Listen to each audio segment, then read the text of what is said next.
Okay, then welcome everybody. Good morning, good afternoon, good evening to everybody. I hope you're well, wherever you are. Before I introduce myself, I'd like to let you know we have interpretation into French and Spanish. So do please click on the globe icon at the lower part of your Zoom window and select a language, and that will enable you to receive the simultaneous translation. And please do feel free to introduce yourself in the chat. My name is Richard Baldwin. I'm a land administration specialist. I've worked in quite a few countries in the last 3 decades or so, and I'm also a member of the Land Portal Foundation Board, in fact. I welcome you to this webinar with the title of Exploring Sustainable Financing of Land Registration and Land Governance. My role today is to act as moderator. So I'll be introducing the session, the panel, and then asking the panelists a series of questions about their experiences, and we're then planning to take questions at the end of the discussion. By way of introduction, financial sustainability of land services remains a major challenge in the pursuit of effective and inclusive land governance. Many land administration systems still rely on external funding, which limits their ability to scale and sustain operations independently. In this webinar, we will explore innovative financing mechanisms, including self-financing, contributory models. We'll identify pathways towards resilient, locally owned, and equitable land administration systems. This topic is possibly even more important now. We are seeing reductions in donor-driven development financing. In the past, we've had large land programs funded by international donors, but will that continue, given the events of what's happened so far this year? Do we need to focus more on alternative ways of financing and give this more importance? Today, we're going to hear from people actively working on developing and implementing sustainable finance mechanisms in different countries. So we're going to get some real experience hear about real experiences that are taking place now in different countries. We'll also consider how open and transparent land data and information systems can enhance financial sustainability and improve the efficiency, accountability, and hopefully revenue generation. I'm really excited to hear from our esteemed panelists as they share their insights and experience on this really important topic. But just before we start, a couple of logistic notes. The webinar is being streamed live on multiple platforms. If you have questions, do please post them using the Q&A button. The Q&A button is at the bottom of your screen, and we will answer them later in the webinar. If you wish to address that to a particular panelist, the panelists will become clear in a minute or two, please do indicate who. Finally, in the interest of transparency, I should add that today's session is being recorded, and you will receive a link to the video afterwards. There'll also be an article prepared by the Land Portal. Allow me to introduce our speakers now. I'm joined by a terrific panel. I'm just going to describe them very briefly and then introduce them and ask them to speak as we start the actual discussion. We're delighted to have with us this afternoon, my time, Hema Betsema, a senior program advisor for Land at Scale in the Netherlands Enterprise Agency, and she's responsible for projects in Iraq and Palestine. She's also responsible for program-wide knowledge management and monitoring and evaluation. Hema has worked on land governance programming mainly in sub-Saharan Africa and the MENA region for over 10 years. We are joined also by Sarah Akilang, a technical advisor working with GIZ Uganda and supporting the Responsible Land Policy Project in eastern and northern Uganda. She's a technical advisor, and the project she's working on is helping to access land as a prerequisite for poverty and hunger reduction in rural areas. The focus upon communities and securing customary land rights through land registration. That project is now transitioning to self-financing, and Sarah will be talking about that. She has extensive experience in land governance and conflict management, and also alternative dispute resolution. Welcome, Sarah. Christel van der Berg, Regional Manager for Cadastre International, giving us a different view, supporting land administration developments in multiple African countries, including Rwanda, Benin, and others. She collaborates with ministries, embassies, universities, and global financial partners like the World Bank and the European Union. And in addition, she has recently been appointed as the new director of the School for Land Administration Studies. which is a collaboration between ITC, the University of Twente, and Cadastre, with the objective to enhance knowledge and expertise in the land administration sector. Congratulations, Christelle. Remy Nadayaringa, a governance expert working with VNG International since 2017. Remy will talk about his experience in Burundi, where he helps to improve cooperation on decentralization, land law, local planning, including citizen participation, inclusive governance, and accountability. They have a particular approach there, which they'll be talking about. And then Abdi Hakim, finally but not least, Abdi Hakim Omar, senior advisor with the Vice President's Office in Puntland, Somalia, where he and his team play a pivotal role in coordinating and strengthening the capabilities of local governments, the 33 council local governments. And his focus is upon revenue enhancement and how to use that to improve land management practices. He will be talking about recent research supported by Land at Scale, looking at land value capture. So again, a slightly different emphasis in his presentation. But again, he will be emphasizing and demonstrating his commitment to innovative approaches to resource mobilization for land management and working towards achieving financially sustainable land administration systems. Thank you. I'd like to now give the floor firstly to Hema Betsema to tell us a bit about the Land at Scale program itself and why sustainable financing of land administration systems is so important. Thank you. Hema. Yes, thank you, Richard. And also many thanks to our excellent panelists today. I'll just take a few minutes to provide some context and background to the discussion of today, because this is already the 4th webinar in a responsible scaling series that we have initiated as the Land at Scale program together with Land Portal Foundation. And as many of you probably know, Land at Scale is a land governance support program financed by the Dutch Ministry of Foreign Affairs and managed by RVO. And Land at Scale currently has ongoing activities in 12 countries globally, and the work is supported by a program-wide knowledge management component, of which the current webinar is also part. And the aim is to share lessons learned with a wider audience, while also, of course, learning from peers working on similar topics. In the end, with the objective to, improve country-level impact of the program, but also contribute to, learning in the land sector in general. And as Richard mentioned, sustainable financing of land administration systems is indeed very important in the program. When we started Land at Scale in 2019, and the program was launched with the term scaling in the name, we received quite some questions, of course, as to what does scaling then mean in the context of the program.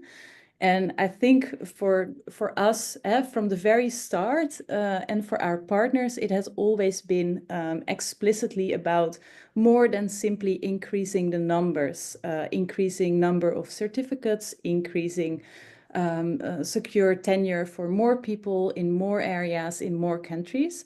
It's also very much about focusing on the more structural aspects of land governance, improving systems and procedures in such a way that they become, in the end, more inclusive, self-sustaining, and future-proof. And with that, also the coverage of land services can increase substantially. And obviously then sustainable financing of land administration systems is a key topic in this. Because, I think many of you will know that we have seen too often that land administration systems in particular have been improved over the span of a project. And then when projects leave, the financial sustainability of the approach turned out not to be sufficiently taken into account.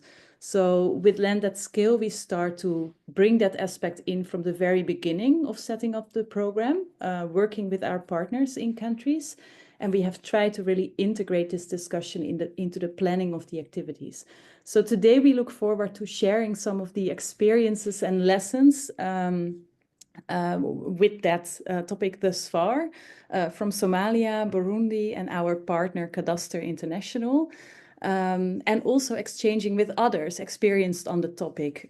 So we have a GIZ experience in Uganda.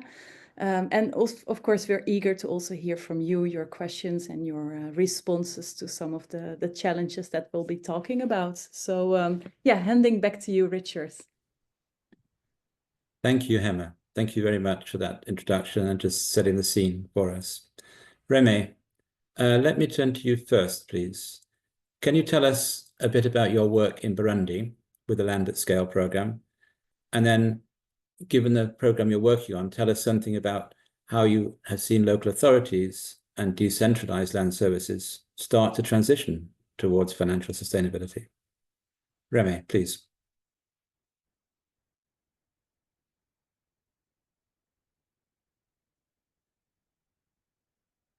Thank you, Richard. Thank you, everyone, for participating or taking part in this meeting, this workshop. In Burundi, we worked on land governance through the Land at Scale program. So what we do, we are at the level of the Nyanzala Council, that is a council in Burundi.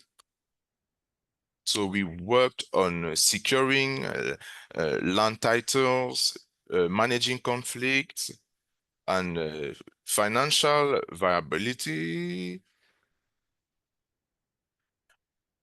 in applying a modern approach to business.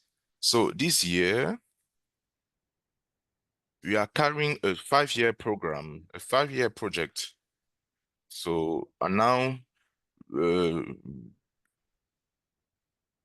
with the income that was generated for, we have reached about $500,000 in one municipality. So that is a very huge amount that can help us promote decentralized land management and help us financing other basic services.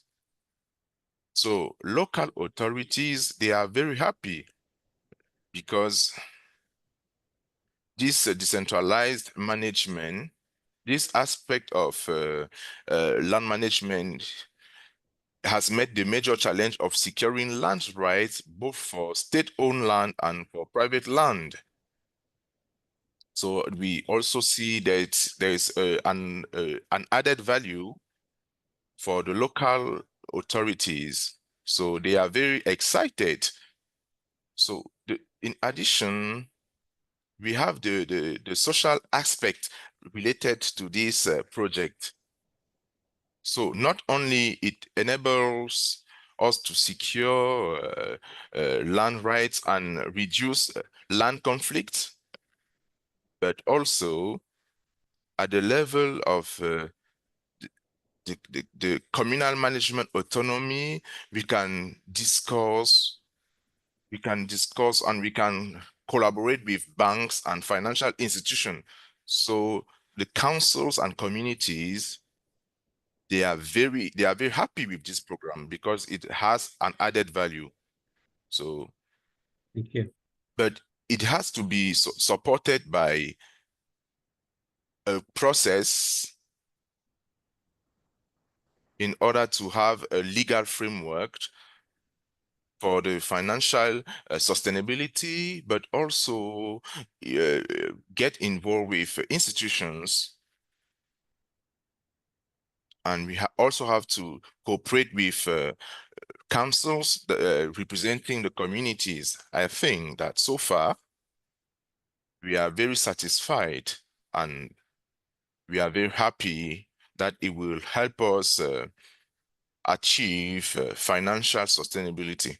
Remy, thank you. That's great. That's a really fantastic opening contribution, and it's clear that your business model approach is really producing some fantastic results. I'm going to move to Sarah. I'll come back to you, Remy, but I'd like to move to Sarah and bring her into the conversation.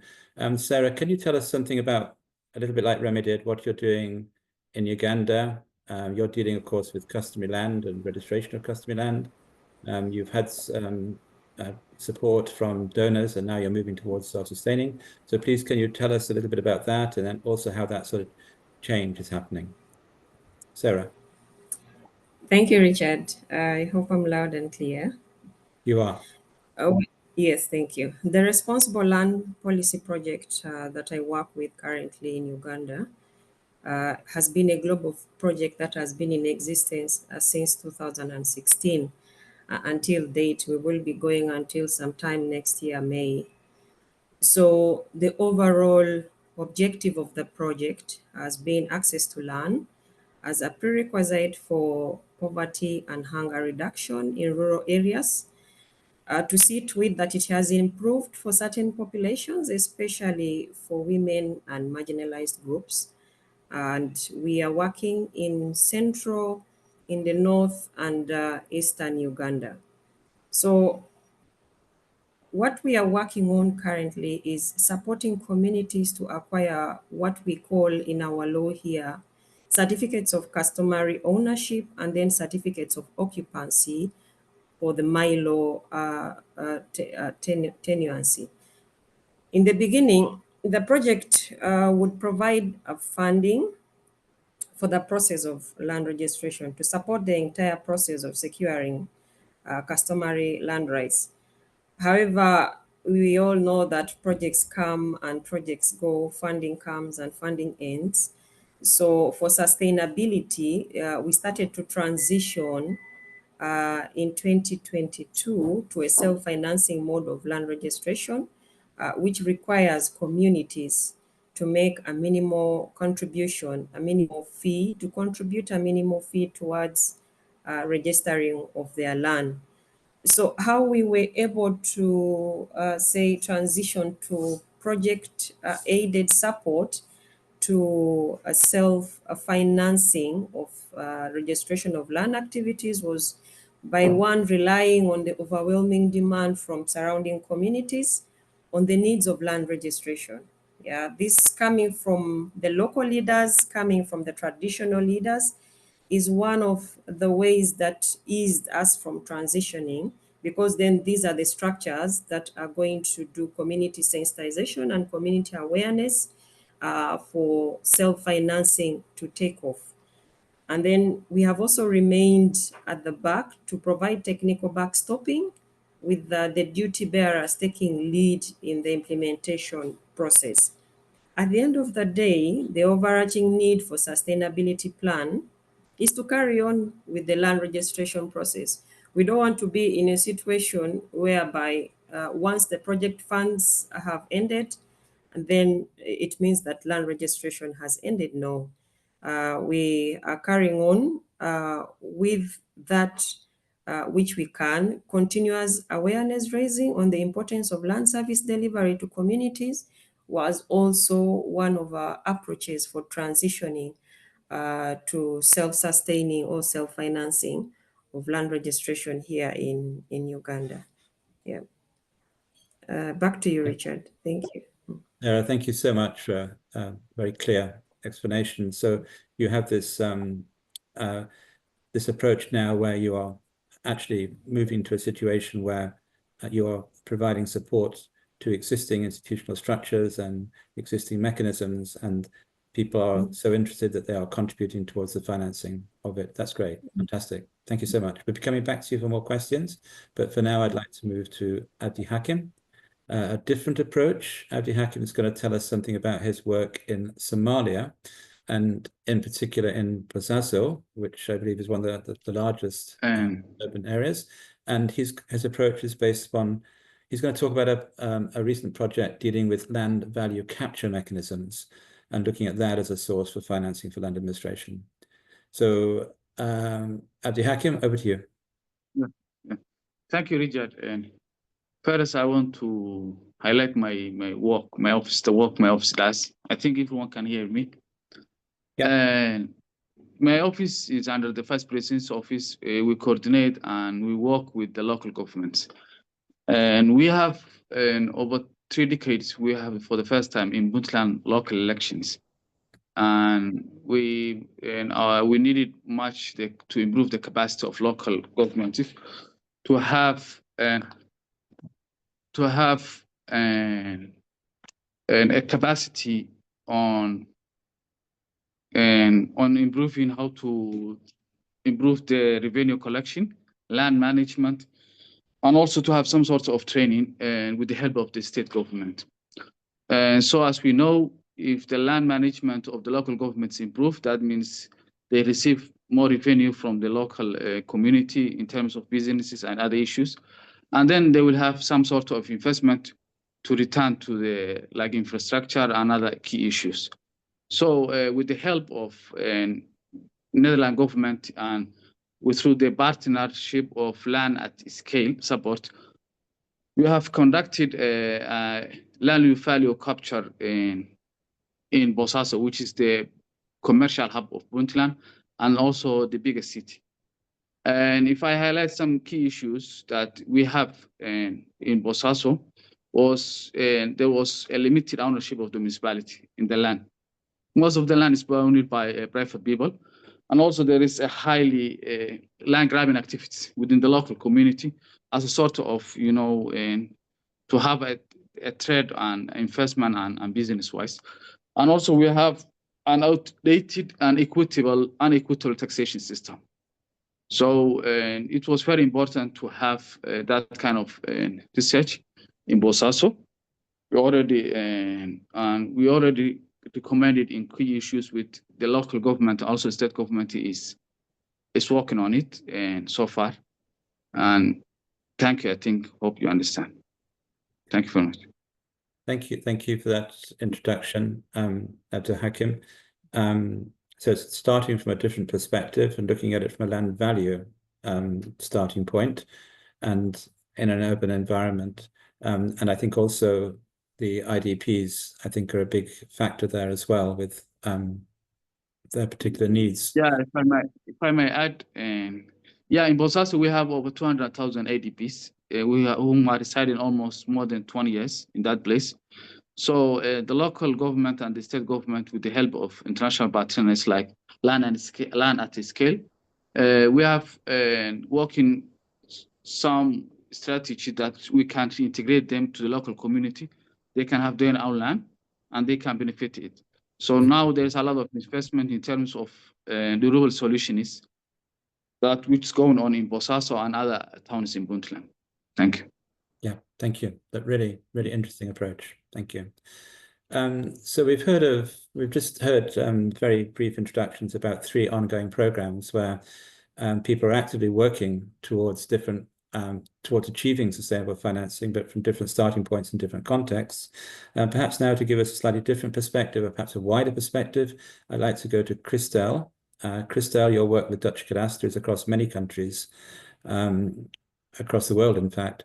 So it'd be very interesting to hear your views, especially about how we can include financial sustainability, within program design, recognizing that, of course, through Cadastre International, you work with countries at different stages of land administration development, some very sophisticated systems, some systems perhaps not so well developed. And from your perspective, what can you draw from that?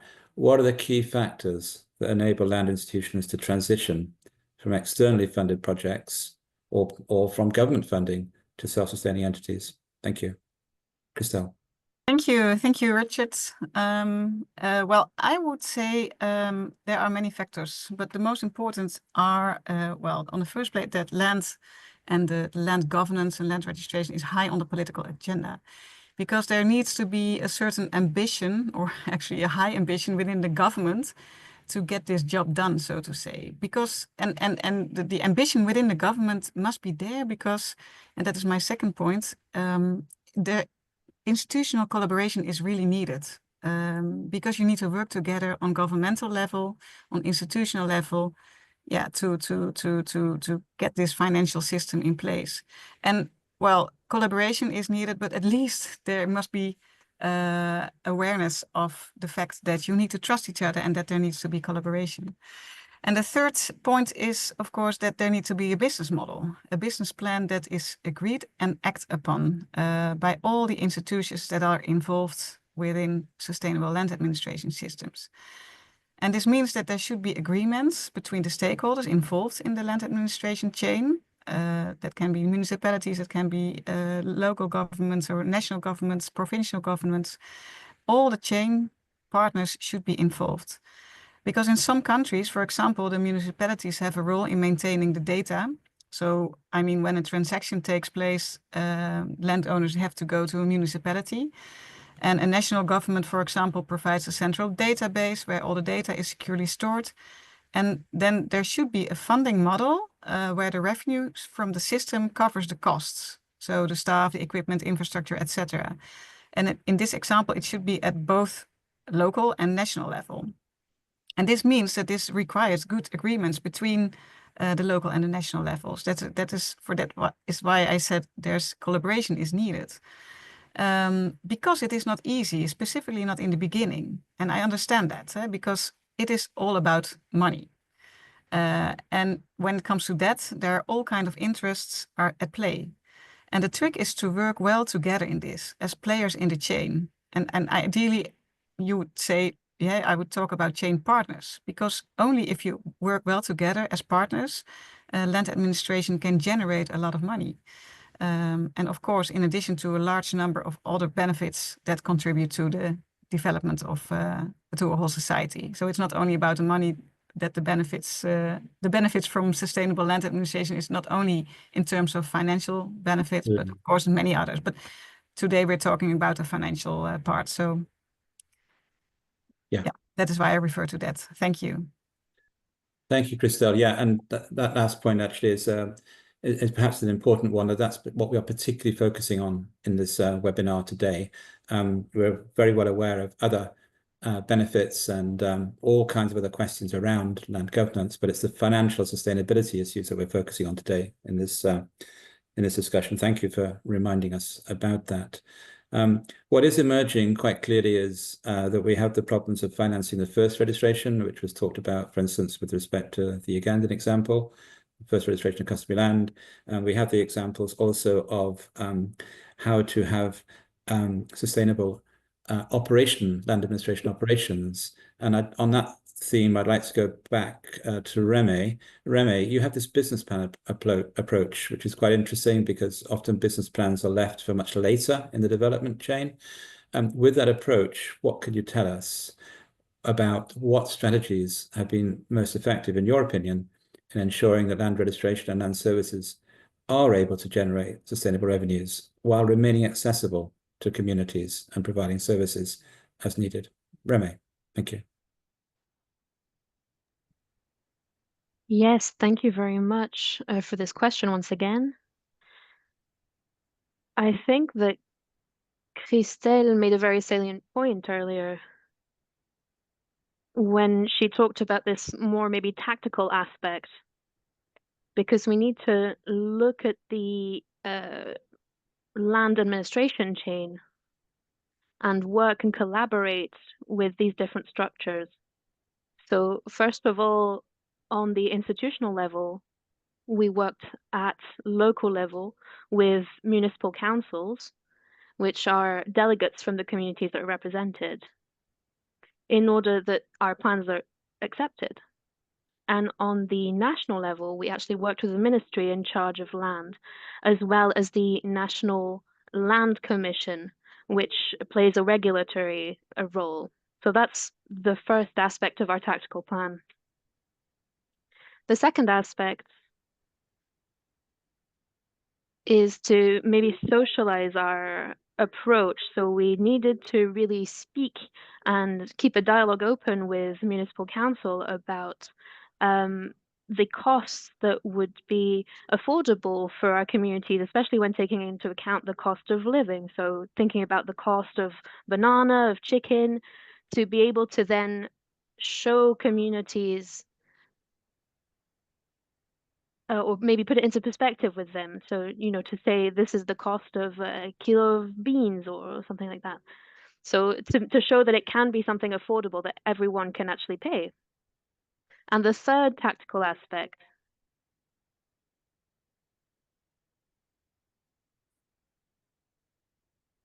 is to put into place the durability, a systematic aspect to it. So to make sure that this brings in added value to the municipality.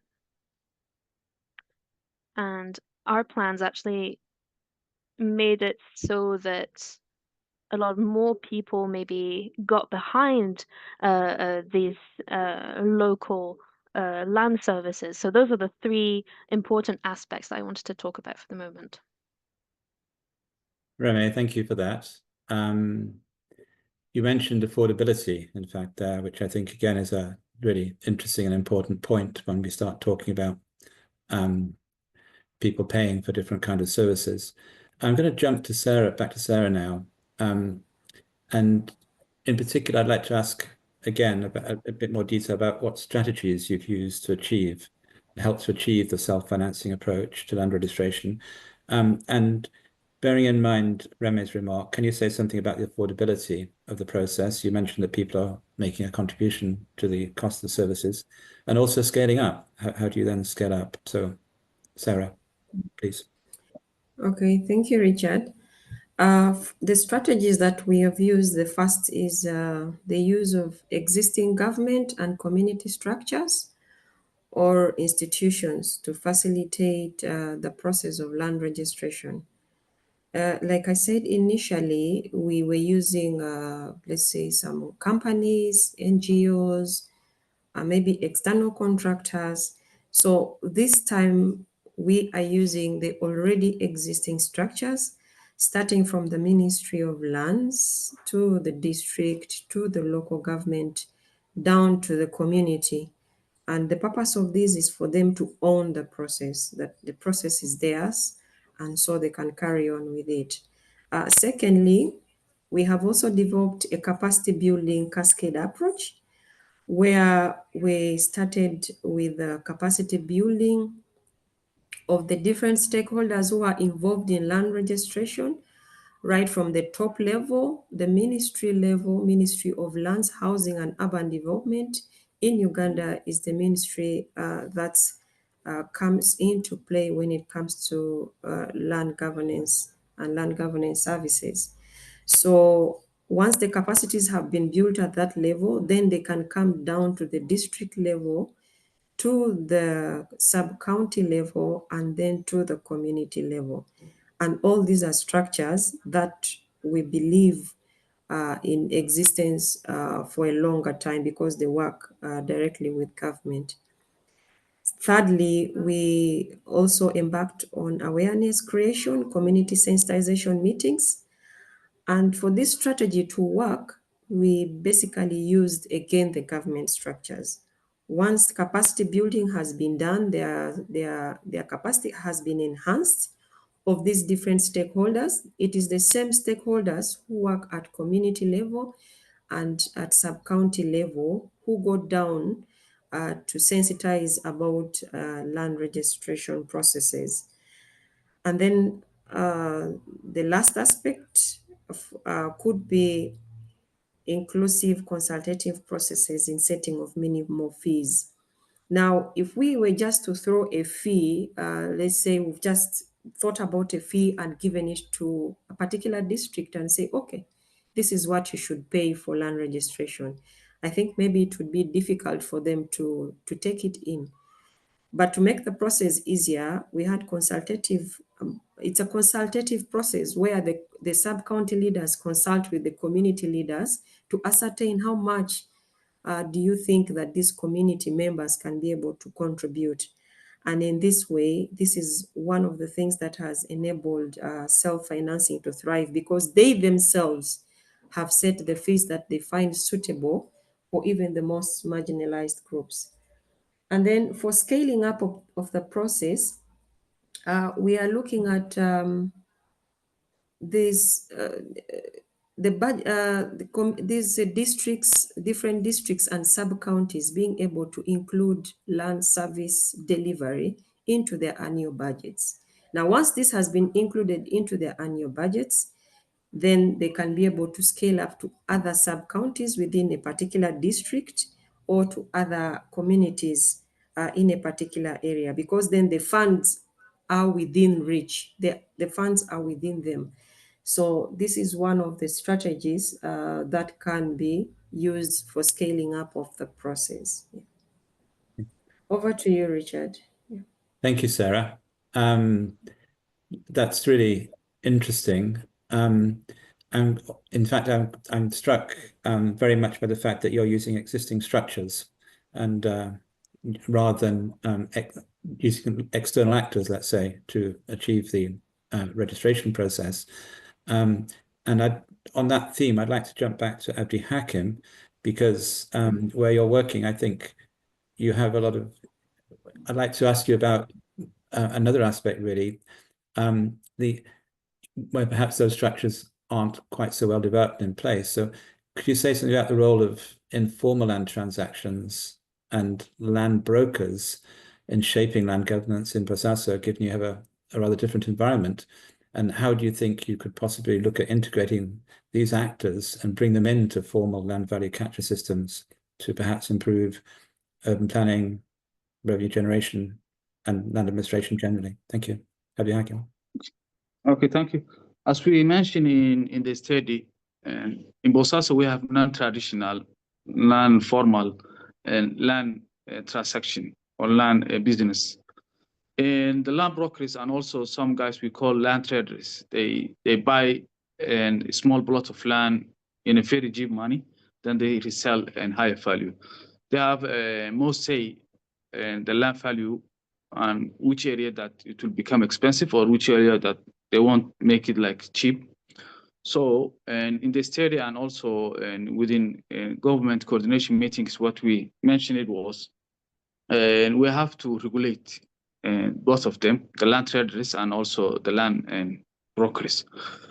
So our recommendations were first to have some sort of registration system. Now we only, the land ministry, state minister of land and public works, they gave them a small ID as a land broker, but they don't regulate much. So what we recommended now is to have a registration system within the local authority, the municipality, and also the state government. Both of them will regulate the land brokers and also the land traders. So you have a registration system in place, and also incentivize when they formalize everything. If the land broker and the land trader he takes the license to conduct that certain activity, then we can leverage the knowledge and the network. Since the government, the state government has, or the local government has a information system in place, then any land broker who has the license and the registration, then he can access whatever information the local government or the state government has. And the second one is also to build their capacity and also involve them when there is a land planning process. If there's an investment in certain area of the neighborhood in a town, then we involve them, both of them, the land brokers and the land traders, so they can join the committees and they can feel that they are partners, not as government and against those. Thank you. That's really interesting. So you're actually using the brokers to help incentivize formalization. Mm-hmm. Interesting. Thank you. Okay. Yeah, again, really interesting, different approaches. It's always amazing to me how many different ways there are of doing things. Christelle, back to you. Just develop. If may I add, and I missed one more point. If I'm sorry, Christelle. For the first time in Bosaso now, the state government is coordinating with the local government to have a main road which is 8 kilometers long. And we have different stakeholders, like the state government wants to support the road, and also the local government wants to support the road. And also we have different international partners and donors who want to support. So we said, why we didn't mobilize the resource all together? Then we can finish the 8 kilometers. So by using the study, we said, let's involve everyone. Now, next week, earlier of March, there will be a feasibility study that everyone will be involved in. Then that road will go through the biggest IDP site in Bosaso, which hold this over, I think, over 8 or 10,000 families, IDPs. So if it goes there, then actually the land value will increase, and there will be a revenue for the local government and also the state government. So far, the local government, they delivered over 400 families to title deeds in those areas. So it will be a good, for the first time, by using the study and also the support of different stakeholders, including as I mentioned before, Bosaso is the commercial hub. So the business, most of the business community in Puntland, they reside in Bosaso. There is the headquarters of the Chamber of Commerce. So we asked them if they contribute the road, and they already chime in. Or partners, different partners, including the Chamber of Commerce and the business community, state government, the local government, all will come together and they will invest. And so far, we have commitments from different partners. I want to add, it's the first time that we use the state. Thank you. That's really interesting. So you've got a kind of pooling of interests and a cooperative effort there, and you're basically able to improve the registration, the land value rises as well as once the road's in place. So you've got several things running together there, which again are quite an interesting way of creating a kind of incentive that moves towards a more sustainable process system. Christel, back to you, please. I want to continue this dialogue about financial sustainability and affordability in land registration. So could you comment a little perhaps on what you've seen about innovative financial models or strategies that you have seen that can be successful in generating revenue land administration? We've heard some things already, but I'd love to hear your view on it as well. Thank you. Yeah, thank you. I'm also very eager to learn from the Burundi, Somalia, and Uganda examples. So happy to join in this panel, also to learn from that. And yeah, Richard, you already made this distinction between the initial cost for, like, for example, first-time registration and the operational costs to maintain the system. And well, back to your question, I would like to refer to the latter one, so the operational cost to maintain the system.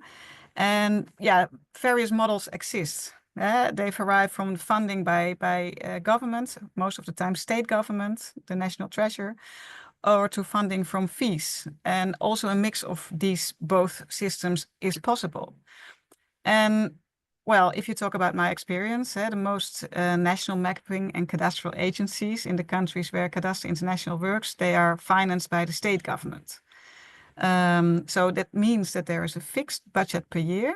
And well, to be honest, in a lot of cases, this budget is also declining every time. So yeah, because when governments provide funding, there's an immediately political influence involved, and therefore it's also vulnerable for renouncement.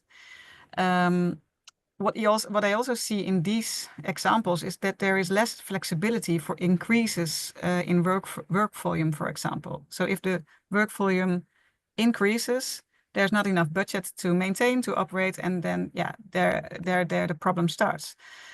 And also there's no incentive for improving services because innovation requires additional budget, and then you have to go back to the national government to ask for funding and so on. And then there is this political influence again. So that is well the things that come with state government funded systems or models. Another model at the other side of the spectrum is funding from fees. Then the income is dependent on the work volume. And the funding comes from the users. Whether they are private citizens or professionals, it comes in the end from the users who pay the fees to, well, for the funding for your organization. And that is why it's also, but that is why also users become important as stakeholders. And another aspect from funding from fees is that the quality improvement and the innovation that they can be recovered from the fee income. So you can also take this one into account. And what I said earlier, both models or a big mix of both models can work as long as the costs that are needed to manage and sustain a sustainable land administration are fully covered. And this is something else than adjusting the operational costs to the available budget. That is really something else. And another Another condition to make one of the models work is that there is room for innovation and growth. So for models that are primarily funded by the government budget, which is possible, but it means that agreements must be made also for several years that allow for innovation and growth.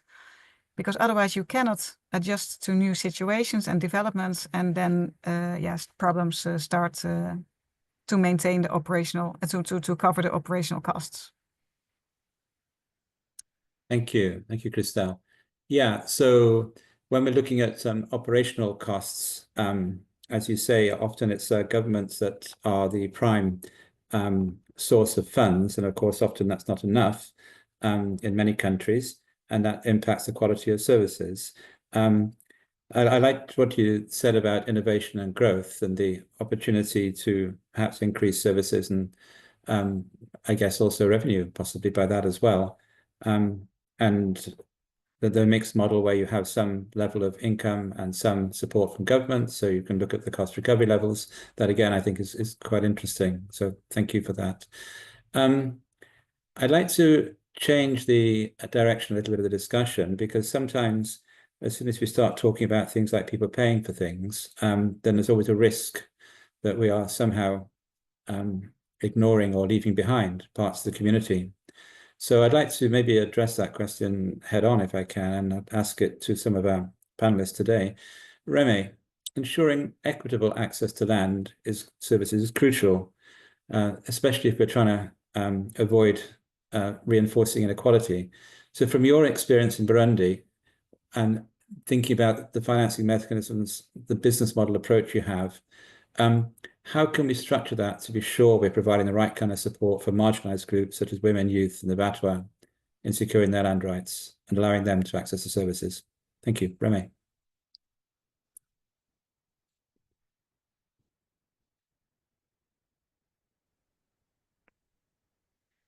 So to guarantee that everyone is included in land security, it all depends on the approach that you use, because the systematic land registration that we carry out, it guarantees that all parcels, be they owned by rich people, by poor people, be it public or private owned land, all of these parcels are going to be systematically registered.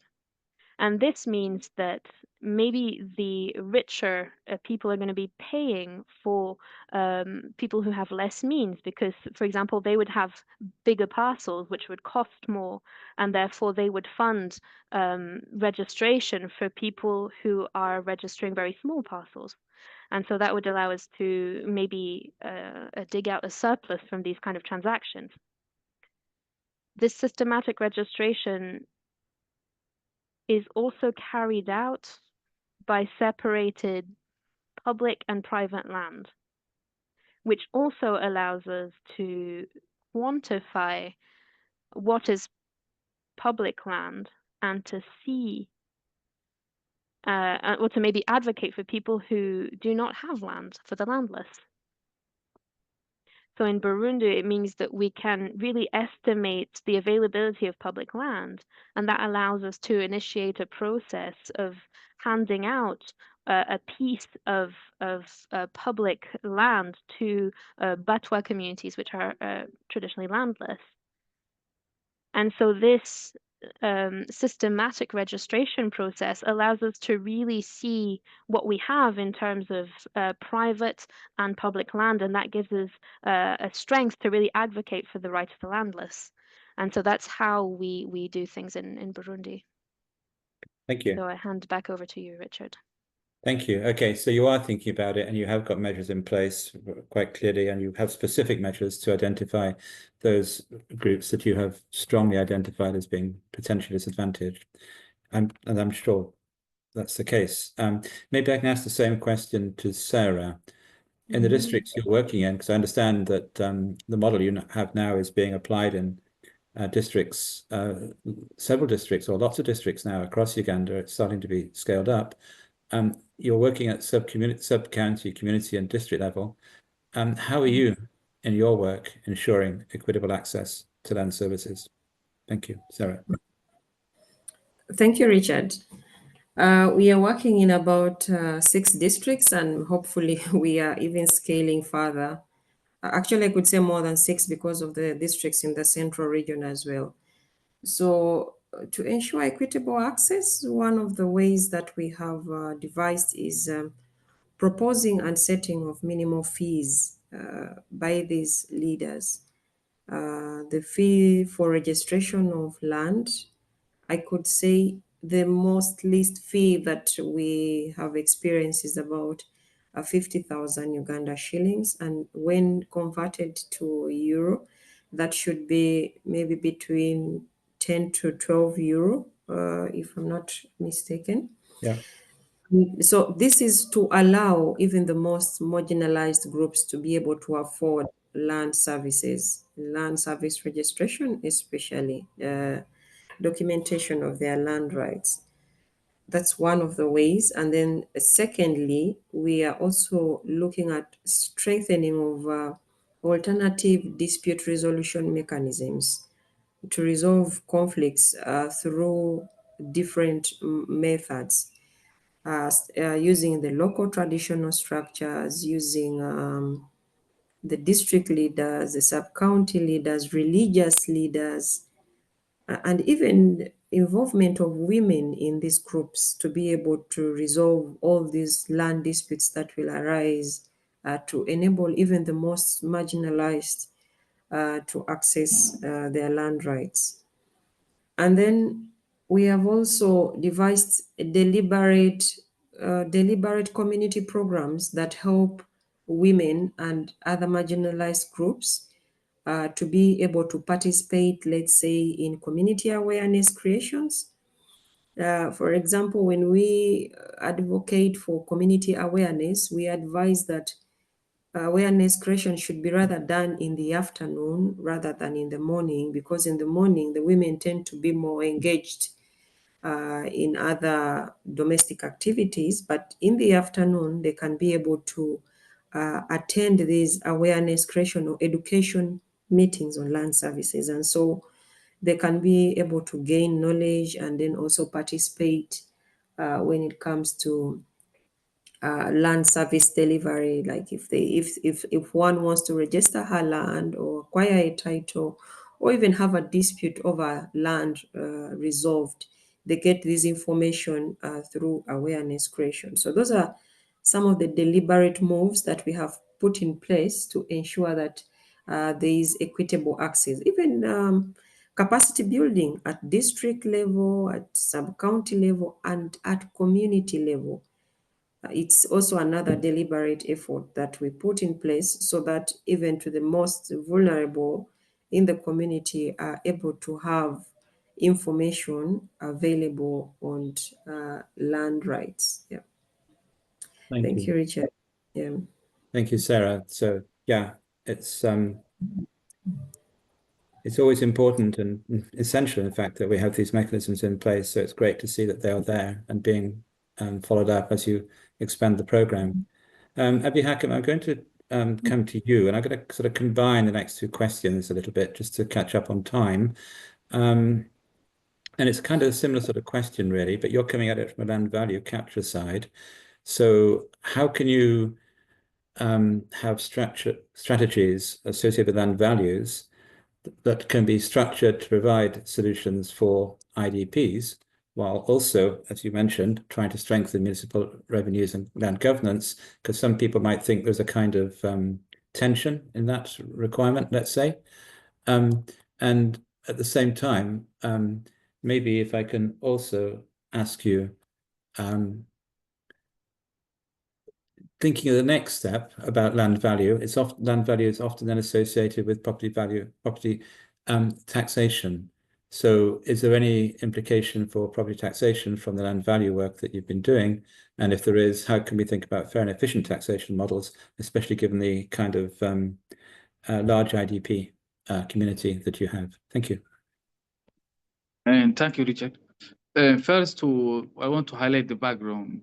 In Bosaso, since mid-90s, it was the safe haven for the Somali IDPs from the unsafe areas in Somalia. So there is more, when I say IDPs, some of them are there for 10 years, 20 years, things like that. So, and the state government and established a policy that aimed in 3 categories: anyone who wants to return, anyone who wants to resettle to origin of place, and also the ones who want to reintegrate, like in Bosaso. So what we did, and what the state government did, is the local authority bought a land in Bosaso, so they can have their own and shelters.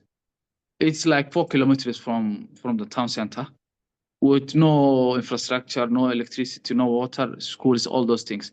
When they was resettled there, what the state government with the local authority, what they did was they started to have some sort of infrastructure there, like the water and health facilities and also education. Now, what we are working on to have an access road, which is a tarmac road that goes through the IDPs. We have the idea, we have an idea that when that road goes through those areas, actually the land value will increase. Before that happens, the local authority already started to give the title deeds to the IDPs. And also what we have discussed now, there is a law that describes the authority and the regulations that the local authority has on the IDPs in terms of taxation, in terms of revenue collection, in terms of investment. It's going on, and there's a review. What we recommended by using the study, that there is the taxation system in place is outdated. Because in Bosaso we have different areas, like the business area and the neighborhood of the settlements, IDPs neighborhoods or any other neighborhood. The local authority collects a small taxation with the same bracket. But now we recommended to have different brackets, meaning that there should be a tiered property taxation. If it's a residential neighborhood like the one of the IDPs, then it will be lower than the commercial ones. But now everything are the same. So the taxation system is going on, and there's a discussion and before at the end of the year, they will have a law that clearly defines everything. Okay. And also we will, the local government is already working on to formalize the IDP's land tenure. That everyone will have a title deed, the land, a plot of land, like 10 meters per 10 meters. So they can, and also with the support of different partners, they already built like 2 rooms and a toilet, things like that. So with that in mind, and we want to enable a gradual tax inclusion, and finally to promote a public-private partnership, which is the first of its kind in Somalia. Now the public and the private partnership, there will be a program that will have a small power plant, which will give the electricity to that certain area, and then there will be a partnership with the private, then so they can have a cheap electricity. And also we are working with the land as a collaboration, which I explained it before. Thank you. Okay, so you've got quite a holistic approach here, where it's the whole kind of urban development, land value increase. You're also allocating land to IDPs, and you're looking very much at securing that, and then having a staggered system if you introduce the taxation system, or modify the taxation system so it's cognizant of IDP needs. So thank you very much for that. I'm going to now jump back to Christelle. I'm going to ask if we can maybe take slightly shorter answers, because I'd like to leave time for questions from the audience. Christelle, Cadastre collaborates with lots of entities and governments worldwide. What can they do? How can international partnerships such as the World Bank or the EU, etc., what should they be doing in terms of thinking about trying to achieve these kind of solutions we're talking about today? Thank you. Yeah, well, a lot, really a lot. specifically for the first-time registration, for the initial costs. It's with the aim to organize a nationwide land administration. Then these kind of organizations can help a lot. They can also trigger, of course, if they will assist specific countries with loans or other financial support. They can trigger them to think about having financial business models in place, having procedures in place to maintain the data, to have a safe and storage land administration system in place.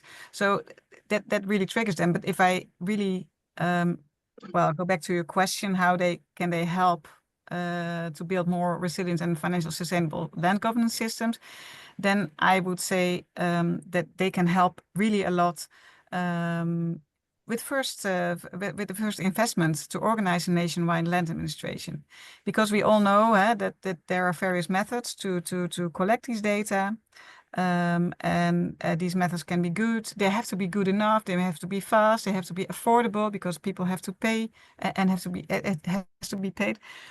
And we often talk then about fit for purpose land administration. I think you know this terminology, and a lot of people in this panel know this term. But yeah, a national government that wants to collect data from across the entire country, it can become really costly, and it depends, of course, on many factors. How high the costs are. I mean, I'm talking about the size of the country, the numbers of estimated land parcels, the level of accuracy, and so on. And all these factors determine the total cost of collecting data for the first time. In Benin, for example, we estimated that it will cost about $150 million to only collect the estimated 8 million parcels. And it then helps enormously if international partners, such as the World Bank or the European Union, are willing to make this first-time investment. But yeah, I would end this part, because I would really strongly advise these financial partners to only make this investment if at the same time, or even better beforehand, a business plan or something like this being developed that indicates how the investment cost can be recovered over time by the country itself. Thank you. Yeah, I think that last point is a really important one. And I think we don't often consider that at the conceptualization stage. When we're planning the programs, we kind of think about that one a bit later. And I'm thinking of my own personal experience, perhaps from some time ago in Eastern Europe in the 90s, when that really wasn't a consideration very much. It was only a thought that came along later. So I like the three things that you emphasized: procedures to maintain collected data, safe and sustainable storage of data, and having a business model, having those things in place and clear before you kind of really get going and ramp up. Plus, it takes also time to have this business model. It takes time. It's about trust and collaboration. It takes time. Yeah. Sure, it's not purely a technical approach. No, absolutely not. Absolutely. Thank you. Okay. I do have a couple of questions left around the importance of data, sort of carrying that particular theme forward, open and transparent land data. Again, I'd like to ask for brief answers on this one, so we can open the floor for questions. Firstly, Remy, open and transparent land data is increasingly recognized as a tool for strengthening governance and financial sustainability, a necessity, just as Christelle has talked about. What do you think, how important is that, do you think, in not just improving revenue generation, but fostering things like trust in land administration systems, and also encouraging people to use systems and contribute to the data? Any strategies or suggestions? Thank you, Remy. Merci, Rémi. Thank you. So we have to make sure there's transparency. We should have a national land information system that is accessible to all partners, accessible by all stakeholders, that it will enable to ensure transparency. Another element to ensure viability, we have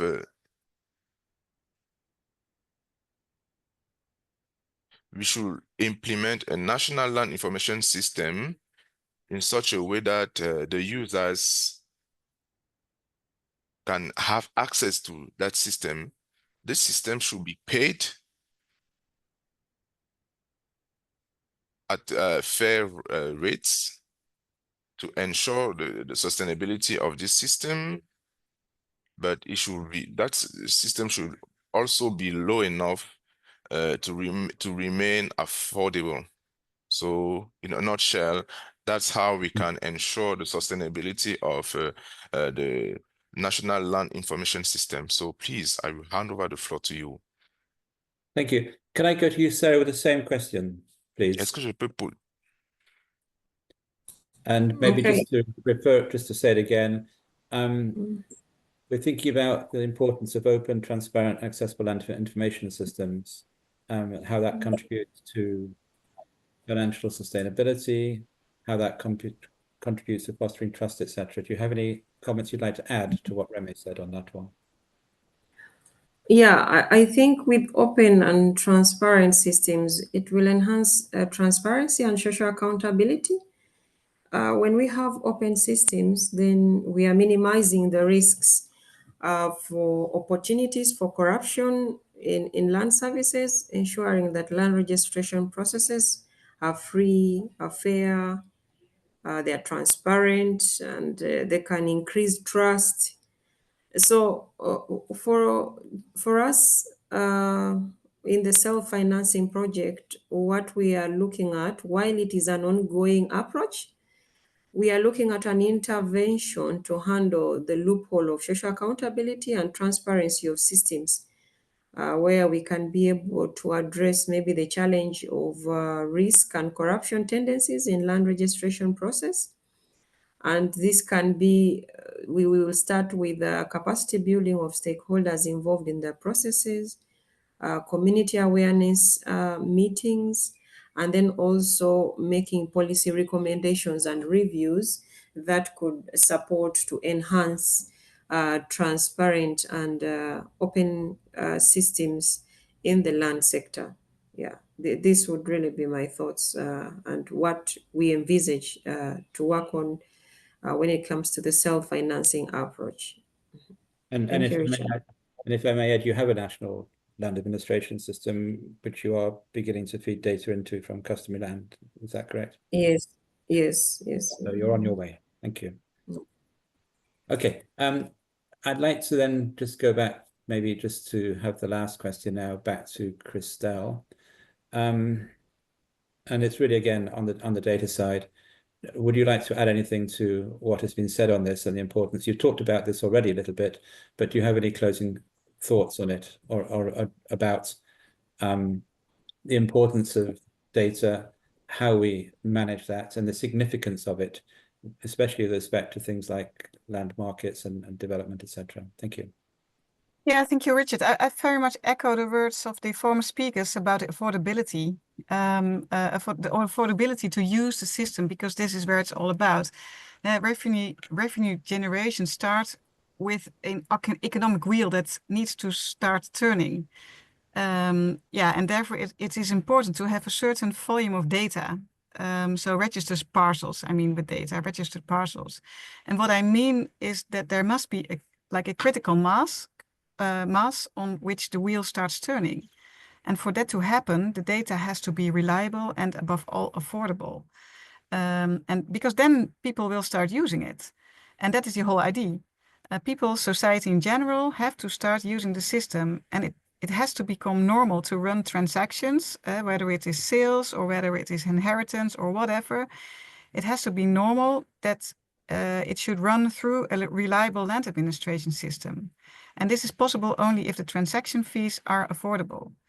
And pre-investment will then be needed to keep the tariffs low from the start. And this is also where investors can come in, like World Bank or European Union. And it can be calculated in advance from when the turning point takes place. So a point at which it no longer costs money, but the point on which money can be generated from the system. And this should be included in this business plan. And of course, it is also really important that people, so the users, society in general, that they see the added value of a land administration system and what's in it for them. So the more reliable data you get into the system, the harder the economic wheel will turn. And as an example, in the Netherlands, for example, billions of euros are involved in the Dutch real estate market. And this is, of course, only possible with a reliable and affordable land administration system. So I hope that maybe gives a bit of answer to your question. Yeah. Yeah, thank you. And I think that's a good way to sum up, really, because if the system is working and if we are starting to have transactions and if the market is starting to work, then what did you call it? The economic wheel to turn. And I guess if that happens, then we are starting to have we are starting to meet the needs of users on one hand, the demand side, and we're also supplying the services that they're asking for and getting that balance right. So thank you very much for that. We're now, I think, about 10 past the hour. We have 20 minutes or so. We have a large number of questions, which we're not going to get through in the available time. So I will ask Neil at the end how we deal with outstanding questions. Neil Sorensen is the organizer from Land Portal, known to many of you, of course. I'll ask him to say something at the end. But for the moment, I'd like to try to move through these quite quickly. So rather than giving any kind of summing up myself now, I'll jump straight to the questions, which Neil has kindly collated for us and provided. And I'd like to ask the panelists to give a very, very brief answer so that we can move through the questions as quickly as possible. The first question is from Nicole Grosskamp for Reme. Reme, it'd be helpful to hear how the program has shifted land tenure rights. For example, how many people now have secure land tenure rights? How has the program accelerated the number of people with land tenure? Please give a very brief answer. Thank you.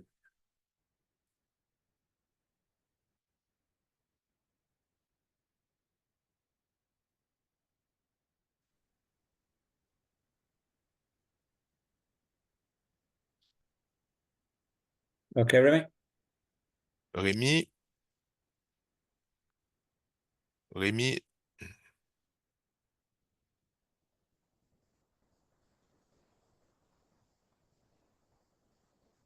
Sorry, I may have caught Remy by surprise, excuse me.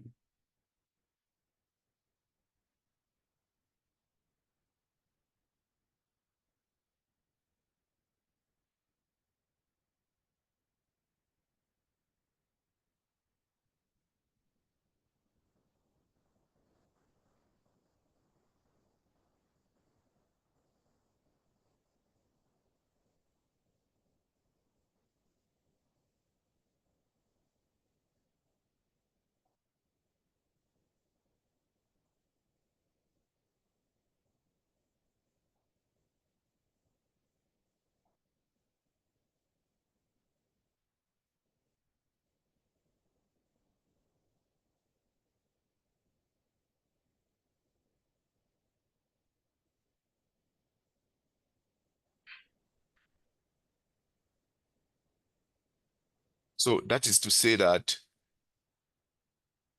we should focus on what the council can derive from these projects to secure land tenure rights. But to achieve that, it is just symbolic. It's a small amount. But when you see the approach and when you see how the function is going to work, I know that the results will be quite interesting. So, and we want to implement the same system nationwide. So now to know how many people have secured for now is not the most important question, I must say. Thank you. Okay. Okay, we'll give you a pass on that one. Okay, Nicole, from Nicole Grosskamp, this is to all panelists. So I'm going to read the question and then I'm going to ask for a volunteer to answer it. So if you'd listen, please. I wonder how the incoming regulations on commodity-driven deforestation may be influencing land tenure initiatives. I'm thinking in particular about smallholders producing cocoa and coffee. I realize the question is not directly about financing, sustainable financing. So I'm happy to skip the question, but I'm also happy to take the question if one of the panelists would like to answer. If not, we'll pass.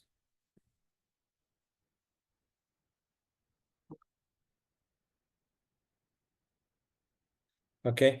I can certainly comment that it's a big question, Nicole, and a really good question. And yeah, it's something which is being looked at by a number of people now, and how those regulations are going to impact small suppliers and the commodity chains is going to be a big thing. It's going to require a lot of work to create those. Alors, ce sera important de trouver.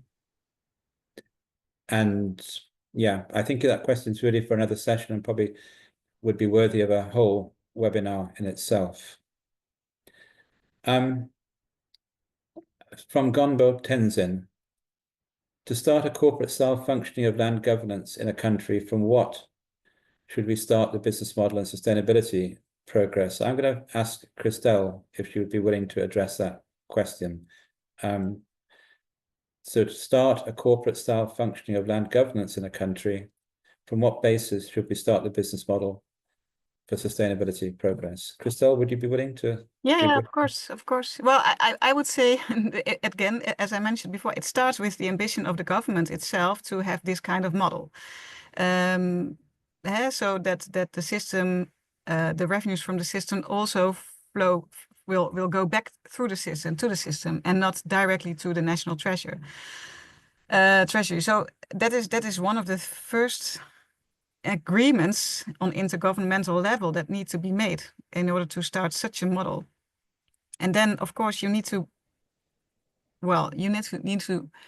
know how what are the costs to what are the full operational costs to manage the whole system in terms of in the best possible way, in a sustainable way. And if you calculate these costs, these all need to be covered. And yeah, you need to find agreements on, okay, who is in the chain, in the land administration chain will receive which part of the revenues of the system. So that's a whole set of agreements that need to be made up front before you can introduce it and start it. Okay, so we need to go through that process of thinking about it and agreeing it before we actually start the operations, yeah? Absolutely. Okay, question for Sarah from Mina Bayan. Okay, Sarah, is the self-financing approach for land registration geared towards collective customary land or individual private lands? And then the question goes on, if it's collective, how are the communities managing in raising the self-finance, considering that most of these communities are poor? Are you okay with that question, Sarah? Yes. First, I will approach this question in regards to the provisions of the law. Now, the Constitution of Uganda recognizes 4 tenure systems, and customary land is one of those forms of tenure. Customary is recognized as a tenure in Uganda. So this is not something new. It's like we are just enhancing what is already provided in the law. And so one can register their customary land as family or as an individual. Yeah. Also, this is again within the provisions of the law. And looking at the vulnerability of these communities, I had indicated earlier that for the system to fairly thrive or to fairly pick up, there should be consultative meetings right from the communities on how much they can really afford, and the fees have to be as minimal as possible. Like this is the bottom line. Yeah, if the fees are coming from, let's say, GIZ staff or someone is from another organization is suggesting that, oh, let them pay this fee, then it's going to be very hard for the poor or the vulnerable to say that we can afford it. But it is up to them to be like, this is what we can afford. And also what is helping it to thrive is the fact that we are using already existing government structures. When we talk about existing government structures, we are not going to be paying the staff that are working in the government. Already the government is paying them. Yeah, so they are only there to support what should have been done by them. But, you know, it is one of those systems that has been left behind. I must say that self-financing has been in existence for other tenures. We have other tenures like the freehold tenure, the Milo tenure, and then the leasehold tenure system. All these a self-financed tenure systems, it is only customary tenure that has been left behind, and a lot of land is unregistered under this tenure. So it's like we're pulling up also this system to be at the same level and at par with the other systems as provided by the Constitution and then the other laws in Uganda. Yeah. Thank you, Sarah. And I think that last point was a great one, that it's bringing customary land and the freehold land, the other tenure forms, and treating them in the same way. So giving them the same level. Yeah. Thank you. Another question, Nicole Grosskamp, perhaps to Hema, if Hema is okay. It's okay. Hema, is it possible to speak about the overall impact of the program? I assume the Land at Scale program. How many nations do you work in? How many households are secured on tenure, etc.? How many economically sustainable are the established programs? That question must have been asked by a surveyor. There's lots of numbers in there, but Hema, over to you, please. Yeah, thank you, Richard, and thank you for the question as well. As I mentioned in the beginning, the program is active in 12 countries, and I just quickly looked up where we are now, but tenure security for 160,000 people has been realized. But I think what is maybe more interesting also in the context of this webinar is that in basically all of those countries, our partners are continuously trying to identify entry points for also more structural improvements based on the experiences also of doing the registration of the land. So, for example, up until now, over 400 institutions have been strengthened. And just to mention an example, in Colombia, we've been working, and Christelle knows this really well because Cadastre is involved, but we've been working in a couple of pilot areas to try and see how does a fit-for-purpose land administration approach works out on the ground. But then also bringing back those lessons and discussing them with the government at the national level to try and see if it's possible to also integrate this in the existing laws and regulations.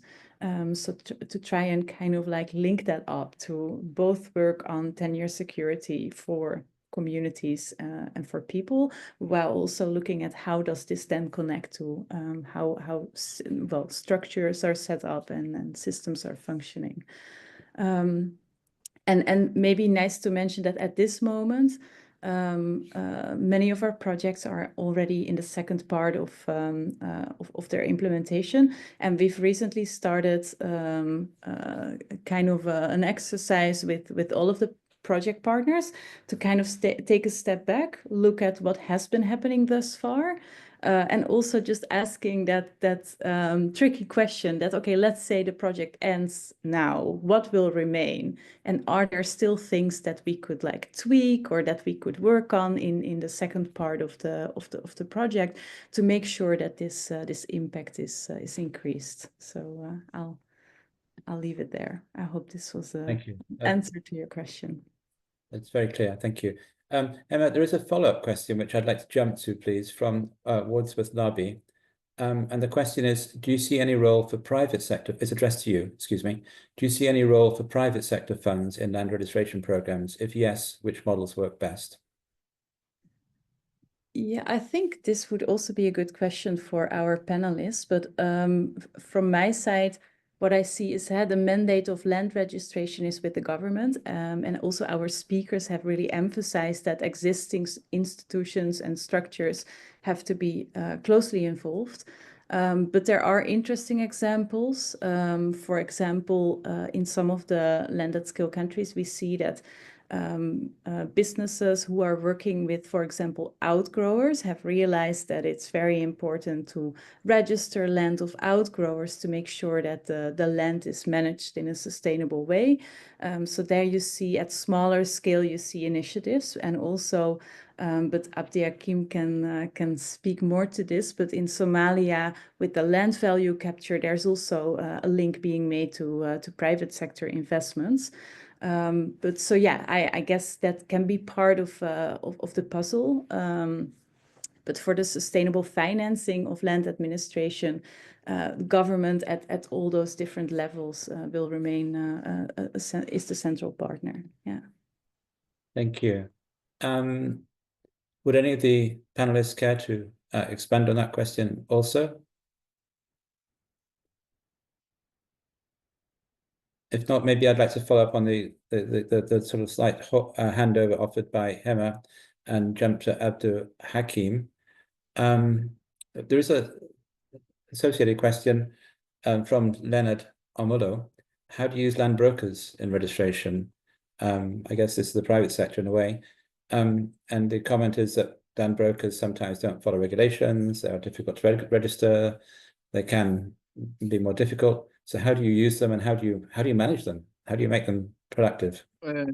As I mentioned before, thank you, Richard. As I mentioned before, there will be some incentives. Whoever registered, whoever goes through the regulations, they will receive, like, we recommended that we have to have some sort of land management information system in place, which run it by the local authority and also the state and the Minister of Land and Public Works.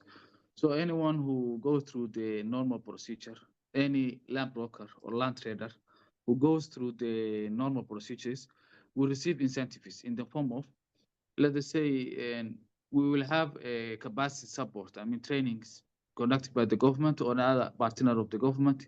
Then we will invite them, and anyone who works, and he will receive with the government and also go through the laws and the regulations, and he can join the committees that will, the planning committees in a certain area. Otherwise, if he doesn't, if there is some sort of penalty, or if he is not following the regulations, or he didn't do the regulations, then the local government or the state government will bar him not to join any programs or any activities that's conducted by the state government or the local government.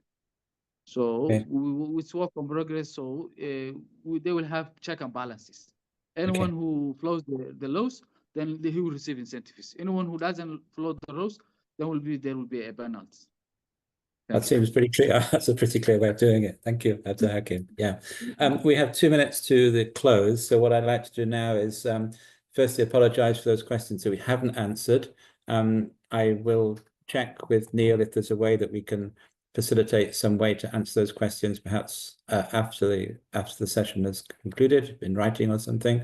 But I would like to give each of the speakers a last opportunity for closing remark and ask them to give me a kind of, I don't know, if there's anything that they feel that we haven't covered today that's really important they'd like to say, or any reflection or any advice they'd like to give to the wider community who might be thinking about following along the kind of pathways that have been outlined today. So if you would give me a quick 30 seconds, and maybe Abdul Hakim, you're on the screen now, so I'll start with you. 30 seconds, what's your kind of takeaway from today, or what would you like to say as a closing statement?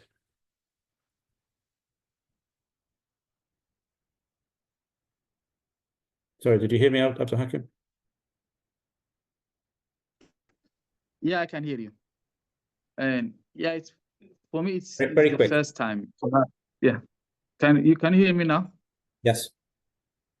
And for me, it's the first time I experienced this kind of webinar forum. Thank you all, and also I thank all the participants and anyone who contributed to host this webinar.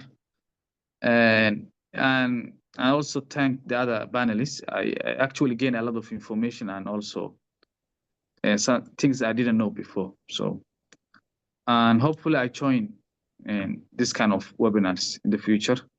Thank you. Any advice? Thank you. I don't have any I don't have any recommendations because it's my first time. Thank you.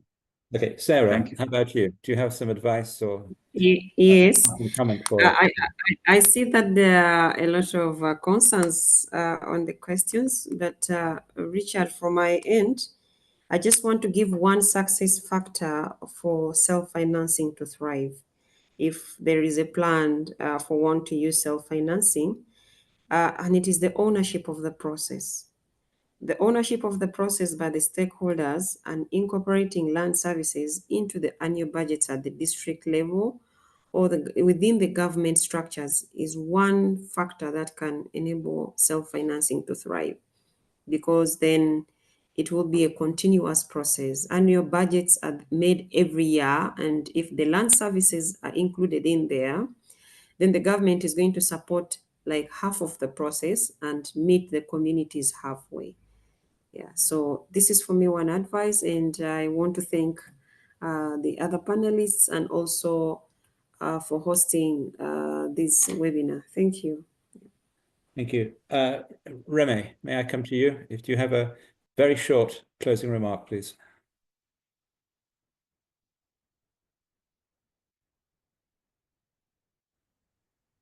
It was a real honor to participate in this platform. I was very lucky to come here and participate for the second time. So I've received a lot, but I feel like I've shared as well. I'm very sorry that there are a lot of questions that have gone unanswered, unfortunately. But maybe if the facilitators can maybe put these questions into a document, we could give some elements of answer to these questions, or maybe respond to them in a next session. So thank you very much to the moderators and to the organizers and to all participants in this webinar. Thank you. And Christelle, do you have any messages for us, please?